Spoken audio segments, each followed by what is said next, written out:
Hi, it's Emily Passman. Today I'm going to do a demonstration on painting radishes in watercolor and pen and ink. I hope you enjoy. I like to do drawings of the food that I pick up from the farm before I throw it into a salad. Here I'm drawing the radishes and watercoloring the radishes with my friends. I'm planning on doing a wet-on-wet technique with my small watercolor, so here I am wetting the paper right where the bright colors of the radishes will land. Then I'll drop paint into the wet areas.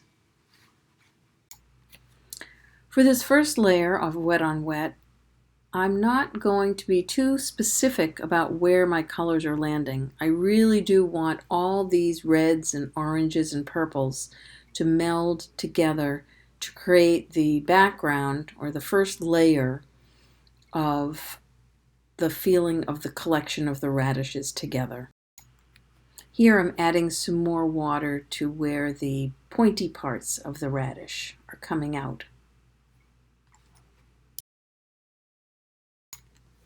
I find this part of the radish to be the most beautiful, so I've added the water and now I'm pulling some of the wet paint mixed with other colors to create the sense of this stringy part of the radish. While I still have my puddle pretty wet, I want to go back in and drop some dark colors, which in turn will make some of the light colors remain light and as it dries to get even lighter in comparison. As I start to paint the leaves, I'm paying very close attention to where the dark areas are, so it really starts to emulate the form of the leaf and the shadows within it. Here I'm adding some pen and ink lines to the watercolor. I don't necessarily outline places where I've been with watercolor, and I don't necessarily make new lines that I want to fill in. It's just a way to balance the two medium.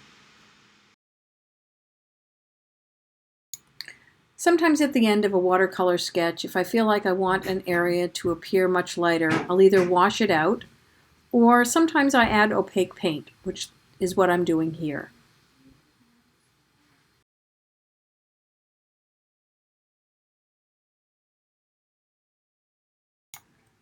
Thanks for watching the process of creating radishes in watercolor with pen and ink today.